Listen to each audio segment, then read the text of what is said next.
శ్రీ సీతారామచంద్రస్వామి పరబ్రహ్మణ్యే నమః. ఆపదామపహత్తారం ధాతారం సర్వసంపదాం లోకాభిరామం శ్రీరామం భూయో భూయో నమామ్య. భగవద్బంధులందరికీ కూడా శుభోదయం. ఈరోజు మనం చరక సంహిత ఆయుర్వేద వైద్యశాస్త్రంలో వైద్యశాస్త్ర పితామహుడైనటువంటి చరక మహర్షి రచించినటువంటి చరక సంహిత గురించి తెలుసుకుందాం. దాదాపు ఒక 2000 సంవత్సరాలకు పూర్వం ఈ చరక సంహిత రచింపబడింది. మనకు వైద్యశాస్త్రంలో అత్యంత ప్రామాణికమైనటువంటి గ్రంథము చరక సంహిత. ఇది చరక మహర్షి రచించాడు. దీనికి సంబంధించిన వివరాలను మనం తెలుసుకుందాం. ఆయుర్వేద వైద్యశాస్త్రము భారతీయ వైద్యశాస్త్రం, ప్రపంచంలో ఎక్కడా లేదండి. చెట్ల ఆకులతోటి, పసర్లతోటి, వేర్లతోటి ఏ విధంగా మనం వైద్యాన్ని చేయవచ్చు, ఏ రోగానికి ఎలాంటి ఆయుర్వేద చికిత్స విధానం ఉందని చెప్పేసి కేవలం భారతీయుల వైజ్ఞానిక శాస్త్రం ఇది. అందుకే ఆయుర్వేదము, వేదము అంటే జ్ఞానము, ఆయుష్యులు పెంచే ఆరోగ్యంగా ఉండే జ్ఞానమే ఆయుర్వేదం. అయితే ఈ ఆయుర్వేద వైద్యాన్ని దాదాపు ఇప్పుడు ఒక 160 దేశాలు అవలంబిస్తున్నాయి.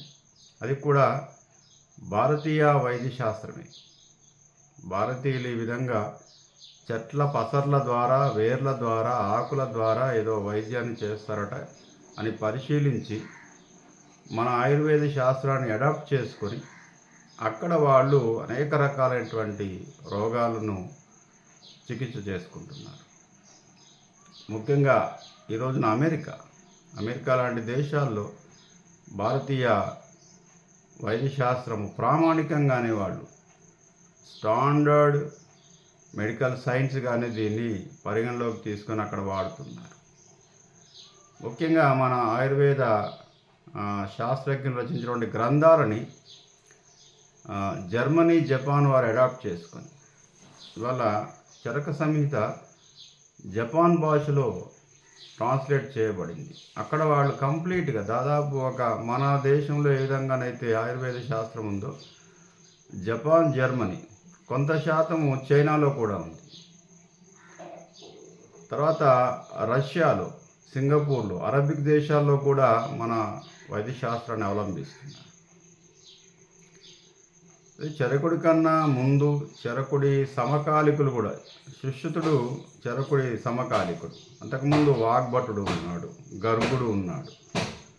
ఇట్లా చాలామంది వైద్యశాస్త్ర నిపుణులు ఉన్నారు. కానీ చరకుడి ప్రత్యేకత ఏమిటంటే ప్రాథమిక చికిత్సా విధానంతో పాటుగా మందు తయారు చేసే విధానము, వాటిని ఆ ఔషధాన్ని వాడే విధానం కూడా ఆయన తెలియజేశాడు. అంతకుముందు ఉన్నటువంటి వాళ్ళేమో మందు తయారు చేసే విధానం అంటే ఈ విధంగా ఇలాంటి ఆకులు, ఇలాంటి పసలతో ఇలా చేయవచ్చు, కానీ ఏ ఏ రోగానికి ఏ మందు వాడాలి, ఆ మందుని ఎలా తయారు చేసుకోవాలి, ఎలా చికిత్స చేయాలి, తగ్గించుకోవాలి రోగాన్ని, అవి ఆయన ప్రత్యేకత. ఈ రోజున మనకు ఆధునిక కాలంలో అనేక రకాల రోగాల బారిన పడుతున్నాం మనం. 1, 2 అని కాదు. డాక్టర్లు కూడా చికిత్స చేయలేని, చికిత్స తెలియని రోగాలు వచ్చేస్తున్నాయి. అంతుపట్టనటువంటి రోగాలు వచ్చేస్తున్నాయి. అంటుపట్టని వైరస్లు వస్తున్నాయి, బ్యాక్టీరియా వచ్చేస్తుంది. ఇట్లా అనేక రకాలైనటువంటి రోగాలతో సతమతమైపోతున్నారు. దానికి ప్రధాన కారణం ఏంటంటే ఆహారపు అలవాట్లే అని చెప్పేసి ఒక 2000 సంవత్సరాల క్రితమే చెప్పబడింది. కేవలం మన యొక్క ఆహారపు అలవాట్లు మనని రోగగ్రస్తులను చేస్తున్నాయి. అయితే చరకుడు ఈ చరక సంహితను రాయటానికి ముందు ఒక 6 సంవత్సరాలు అనేక రకాలైనటువంటి ప్రాంతాల్లో, దేశాల్లో, అడవుల్లో తిరిగాడు ఆయన. ఆకులు, వేర్లు, పసర్లు, కాయలు, గింజలు వాటిని పరిశీలించి, పరిశోధించి ఏవేవి ఏ ఏ రోగానికి మనకు సరిపోతాయో వాటినన్నిటిగా పరిశీలించి ఒక ఒక దివ్య శక్తి ద్వారా ఆయన యొక్క ఈ గ్రంథాన్ని రచించాడు. ఆయన ఈ గ్రంథాన్ని సంస్కృతంలో రచించాడు. తెలుగులో మనకు చక్రవర్తుల పద్మనాభ శాస్త్రి చాలా గొప్ప పండితుడైన ఇది తెలుగులోకి అనువాదం చేయటం జరిగింది. దాదాపు 120 అధ్యాయాలు ఉంటాయండి. ఇది ఈ గ్రంథం అంతా పరిచయం చేయటం నా ఉద్దేశం కాదు. నాకు కూడా వైద్యశాస్త్రంలో ప్రవేశమేం లేదు. కాకపోతే ఏంటంటే దీన్ని పరిశీలించడం ద్వారా కొన్ని ప్రాథమిక విషయాలు తెలుసుకున్నాను. మన ఇంట్లో దొరికే చిన్న చిన్న వాటి వల్ల మనం అనేక రకాలైనటువంటి రోగాలు తగ్గించుకోవచ్చు. ముఖ్యంగా మనకు సాధారణంగా వచ్చే జ్వరము, తలనొప్పి, కడుపు నొప్పి, ఊబకాయము, నిద్రలేమి, అజీర్ణము, వీటిని మన ఇంట్లో ఉన్నటువంటి వాడి ద్వారా చరకుడు చెప్పింది ఏమిటంటే మన ఇంట్లోనే దొరుకుతాయి కొన్ని బయట నుంచి కూడా తీసుకొని రావచ్చు. చిన్న చిన్నవి మన ఇంట్లో ఉంటే మెంతులు, ఆవాలు, ధనియాలు, జీలకర్ర, అల్లము, శొంఠి కొమ్ము, మిరియాలు, మనకు దొరికే ఆవు పాలు, మేకపాలు, తర్వాత జామాయిల ఆకులు, జామ ఆకులు, ఇట్లా మనకు శనగ గింజలు, పెసర గింజలు మనకు దొరికేవే ఆయన చెప్పాడు. వాటి ద్వారా మనం తేనె, పుట్ట తేనె, నిమ్మకాయ, ఉసిరికాయ, ఉసిరి ఆకు, మునగాకు, ఇట్లా వాటి గురించి చెప్పాడు ఆయన. ఇవన్నీ మనకు దొరికేటివే. ఇంకా కొన్ని మన ఇంట్లో ఉండేటివి, రోజు మనం వాడేటి, వాటి ద్వారా మనం ఏ విధంగా మనం మందు తయారు చేసుకొని సేవించవచ్చు చెప్పాడు. అయితే మన జీవన విధానంలో ఎలాంటి మార్పులు చేసుకోవాలి, ఎలాంటి ఆహారం ఎప్పుడు తినాలో కూడా ఆయన కొన్ని అధ్యాయాల్లో చెప్పాడు. అయితే ముఖ్యంగా ఈరోజు మనం తెలుసుకుందాం ఏమిటంటే చరకుడు వైద్యశాస్త్రాన్ని అంటే చరక సంహితను రాయటానికి కూర్చున్నాడు. ఒక చెట్టు దగ్గర కూర్చున్నాడు. ఆయన ఇంటి ముందు ఒక ఆశ్రమంలో ఒక చెట్టు, ఆ చెట్టు కింద కూర్చొని ఇంకా ఆ ఘంటము అంటే పెన్ను. పూర్వం ఏంటంటే ఈ కాగితాలు లేని రోజుల్లో తాళపత్ర గ్రంథాలు, తాళపత్రం అంటే తాటాకుల మీద అక్షరాలు పొడిచేవాళ్ళు, చెక్కటం. ఎక్కడన్నా ఉందా అండి? ఏ దేశంలో తాళపత్ర గ్రంథం ఉందా అండి? ప్రపంచం కళ్ళు తెరవక ముందే తాళపత్రాల మీద అవి వందల సంవత్సరాలుగా కూడా చెదలు పట్టవట. భూమిలో పాతి పెట్టేవాళ్ళు, తవ్వకాల్లో అచ్చంగా బయటపడేవి, అవి పాడైపోయేవి కావు. ఎంత కనుక్కున్నారండి, ఎంత విజ్ఞాన శాస్త్రం. చరక సంహిత రాద్దామని చెప్పేసి వైద్యశాస్త్రాన్ని గ్రంథంగా రాద్దామని చెప్పేసి కూర్చున్నాడు. ఇది కూర్చొని ఆ గంటము ఆ పెన్ను పట్టుకోగానే ఏమీ ఆయనకి తోయట్లేదు. ఎక్కడ స్టార్ట్ చేయాలి, ఎక్కడ ప్రారంభం చేయాలి, ఎట్లా చేయాలి, మానవాళికి నా గ్రంథం ఉపయోగపడాలి, నా వైద్యశాస్త్రం అని పెన్ను పెడుతున్నాడు, తీస్తున్నాడు, ఆలోచిస్తున్నాడు, ఎక్కడి నుంచి ప్రారంభం చేద్దాం. ఈలోపు ఒక కొంగ ఆ కొమ్మ మీద కూర్చున్నాడు. చెట్టు మీద కూర్చొని ఏమన్నదంటే కోరుక్ కోరుక్ కోరుక్ అని. అంటే కోరుక్ అంటే ఎవరు ఆరోగ్యవంతుడు, ఆరోగ్యము అనగానేమి అని దాని అర్థం. వెంటనే చరకుడు ఏమన్నాట, హితబుక్ హితబుక్ హితబుక్ అన్నాడు. అంటే హితంగా తినేవాడు ఆరోగ్యవంతుడు. హితంగా అంటే ఏది కావాలో అది తినేవాడు. మళ్ళీ కొంగ కోరుక్ కోరుక్ కోరుక్ అని అరుస్తూ ఉంది. మళ్ళీ ఏం ఆలోచించాడు? మితబుక్ మితబుక్ మితబుక్ అన్నాడు. అంటే మితంగా తినేవాడు ఆరోగ్యవంతుడు. అయినా మళ్ళీ కొంగ అరుస్తూనే ఉంది. మళ్ళీ ఆలోచించి మేధ్యబుక్ మేధ్యబుక్ మేధ్యబుక్ అన్నాడు. అంటే పరిశుభ్రంగా తినేవాడు ఆరోగ్యవంతుడు. అప్పుడు కొంగ ఆ రెక్కలాడిస్తూ ఆకాశంలోకి ఎగిరిపోయింది. అంటే దీని అర్థం ఏమిటంటే ఆరోగ్యము అనగానేమి అన్న దగ్గర నుంచి మొదలు పెట్టడం చేశాడు ఆయన. అంటే ప్రారంభము, స్టార్టింగ్ ట్రబుల్ అంటారు కదా, ఆ కొంగ ఆ అవకాశాన్ని ఇచ్చిందనమాట. ఎవరు ఆరోగ్యవంతుడు? హితంగా తినేవాడు, మితంగా తినేవాడు, పరిశుభ్రమైన ఆహారం తినేవాడు ఆరోగ్యవంతుడు. మొదటి వాక్యంలోనే ఆయన అది రాశాడు.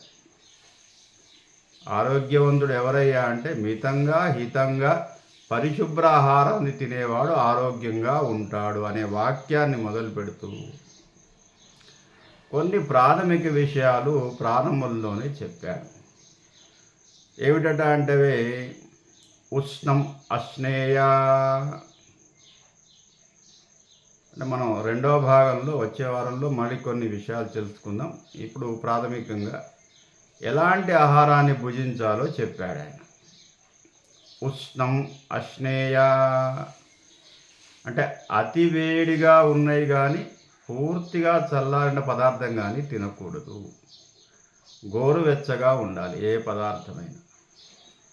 అన్నం వండగానే ఒక 1 అవర్ లోపు, గంటలోపు వేడిగా, మరి అంత వేడి ఉండొద్దు, పొగలు కక్కవద్దు, పూర్తిగా చల్లగా ఉండవద్దు. ఏ ఆహారమైనా కానీ వేడి ఆహారాలు అయితే ఏ ఆహారమైనా కొంచెం గోరువెచ్చగా ఉన్నప్పుడే భుజించాలి. తర్వాత స్నిగ్ధం అశ్నేయ అతి చల్లటి పదార్థాన్ని తినటానికి వీల్లేదు. అతి చల్లగా ఉన్న ఎప్పుడూ కూడా అజీర్ణానికి దారితీస్తుంది. చల్లటి పానీయాలు, చల్లటి ఐస్ క్రీములు ఏది అతిగా ఉన్నా కూడా అది అజీర్ణము, రోగానికి దారితీస్తుంది. తర్వాత మాత్రావత్ అశ్నేయ అంటాడు. మాత్రావత్ చాలా మితంగా తినాలి. ఇష్టమైందే కావచ్చు కానీ చాలా మితంగా, మనకెంత అవసరమో అంతే తినాలి. కొంచెం గోరువెచ్చ తినాలి, అతి చల్లని పదార్థం పనికిరాదు. తర్వాత మితంగా తినాలి ఏదైనా కూడా. తర్వాత ఏం చేశాడంటే జీర్ణమశ్నేయ,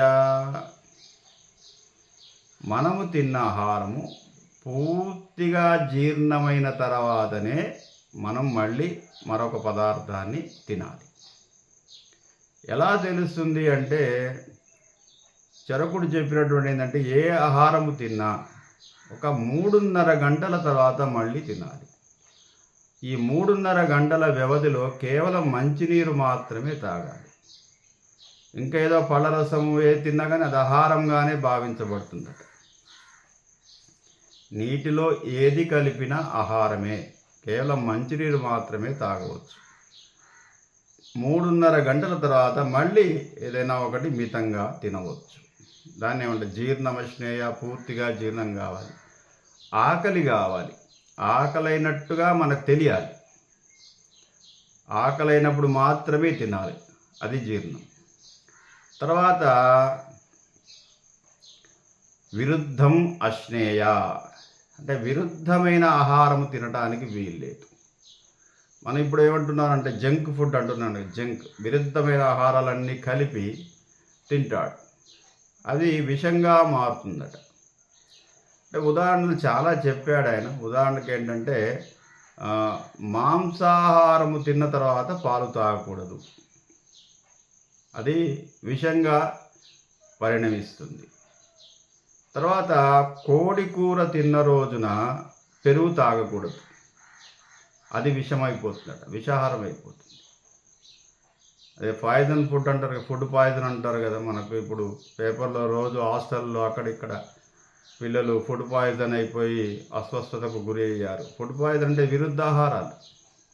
ఏవి విరుద్ధాహారాలో ఆయన స్పష్టంగా చెప్పాడు. తర్వాత నెయ్యి తీసుకున్నటువంటి రోజున నూనె వస్తువులు వాడరాదు. అంటే ఇప్పుడు మనం ఏదో పూరీలు చేసుకుంటాం, నూనె వస్తువులు, అది అంటే నూనెలో వేయించుతాం. ఆ రోజున నెయ్యి వాడరాదు. ఎక్కువ నూనె వస్తువులు తీసుకున్న రోజున నెయ్యి వాడరాదు. అట్లా.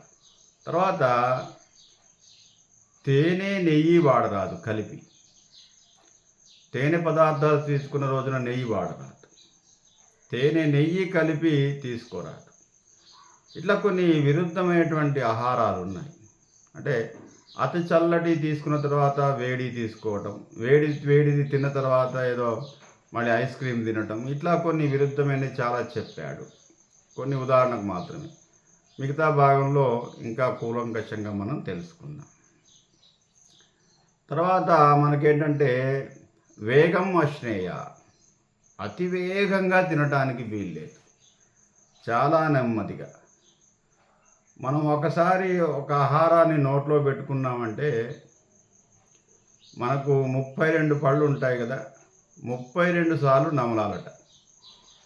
మృంగటానికి ముందు అది ఏ ఆహారమైనా కానివ్వండి, నోట్లో పెట్టుకున్నామంటే 32 సార్లు నమిలిన తర్వాత మింగాలి. కాబట్టి చాలా నెమ్మదిగా హాయిగా కూర్చొని తినాలి. తర్వాత మరీ మెల్లగా కూడా తినటానికి వీల్లేదు. తర్వాత ఏంటంటే ఉవాచ అశ్నేయా, అంటే మాట్లాడుతూ తినకూడదు. చాలా మౌనంగా తినాలట. మౌనంగా అంటే తింటూ మాట్లాడడానికి వీల్లేదు. తర్వాత ఏమిటంటే శరీరానికి తగినది, శరీరానికి పడేది మాత్రమే తినాలి. ఏది మన శరీరానికి అవసరమవుతుందో, ఏ శరీరానికి మనకు ఆయుష్ను ఆరోగ్యాన్ని ఇస్తుందో అటువంటి ఆహారాన్ని తినవాలి. అందరూ తింటున్నారని మనం తినటం, ఎందుకంటే ఒకరొకరి శరీరాలు ఒక్కొక్క మాదిరిగా ఉంటాయి. అందరి శరీరాలు ఒక మాదిరిగా ఉండవు. అందరికీ అన్ని పదార్థాలు పడవు. ఎదుటివాడు తింటున్నాడు కదా అని చెప్పేసి మనం తింటే మనకేదో అనారోగ్యం వస్తుంది. కాబట్టి కొంత పరిశీలన ఉండాలి ముందే మనకి. నిజంగా నా శరీరానికి ఏది పడుతుంది, ఏది తింటే నేను ఉల్లాసంగా, ఆరోగ్యంగా, ఆనందంగా, హాయిగా ఉండగలుగుతున్నాను, ఎటువంటి శారీరకమైన ఇబ్బంది లేకుండా ఉండగలుగుతున్నాను. అంటే మంచివైనా కానీ కొందరికి కొన్ని పడవు. కొందరు శాకాహారులు ఉంటారు, కొందరు మాంసాహారులు ఉంటారు.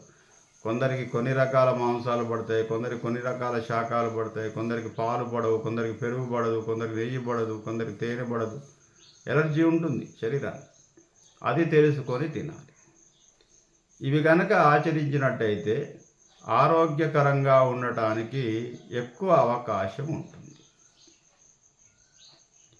మళ్ళీ వచ్చే భాగంలో మన జీవన విధానంలో, అంటే ఉదయం లేచింది మొదలు రాత్రి పడుకునే వరకు ఎటువంటి ఆహారాన్ని ఏ ఏ సమయాల్లో ఎలా తినాలో అది తెలుసుకుందాం.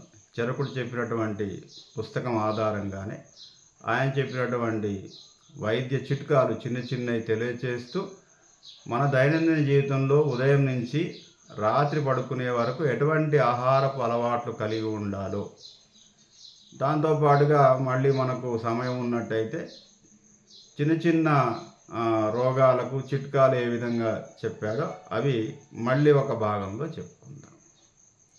స్వస్తి ప్రజాభ్యాం. Shri Kodandarama YouTube channel subscribe చేయండి, లైక్ చేయండి, షేర్ చేయండి. ఒక్కసారి మీ స్టేటస్లో పెట్టుకోండి. మీకు మనకే కాకుండా మన మిత్రులకు, బంధువులకు అవసరమైనటువంటి ఏవైనా ఒక్కరికి ఒక విషయం తెలిసినా కూడా నేను ధన్యుడినవుతాను. ప్రతి సోమవారం నుంచి శుక్రవారం వరకు విష్ణు సహస్రనామం వ్యాఖ్య, శనివారం రోజున మనం ఏదైనా ఒక అంతర్విషయాన్ని తెలుసుకునే ప్రయత్నం చేస్తున్నాం. అదేవిధంగా ప్రతి ఆదివారం కూడా విష్ణు సహస్రనామ స్తోత్రం అనుసంధానం చేసుకుంటున్నాం. దీని తర్వాత మరొకటి అంటే పూర్తి ఆధ్యాత్మికమైన ఛానల్ కాదండి, కేవలం పరిశోధనాత్మక పరిశీలనాత్మకమైనటువంటి మానవాళికి అవసరమయ్యే విషయాలు మాత్రమే. కొన్ని నమ్మకాల మీద ఆధారపడి ఉంటాయి, కొన్ని విశ్వాసాల మీద ఆధారపడి ఉంటాయి, కొన్ని సైంటిఫిక్ రీజన్స్ ఉంటాయి, కొన్ని రకాలైనటువంటి వాటికి ఎటువంటి ఆధారం లేకుండా ఆచరణలో ఉంటాయి, ఆచరణకు కావలసినటువంటి నేపథ్యము ఉంటుంది. అవన్నీ కూడా తెలుసుకుంటూ మనం ముందుకెళ్తున్నాం. దయచేసి నన్ను నా ఛానల్ని ఆదరించాలని మరీ కోరుకుంటూ స్వస్తి ప్రజాభ్య.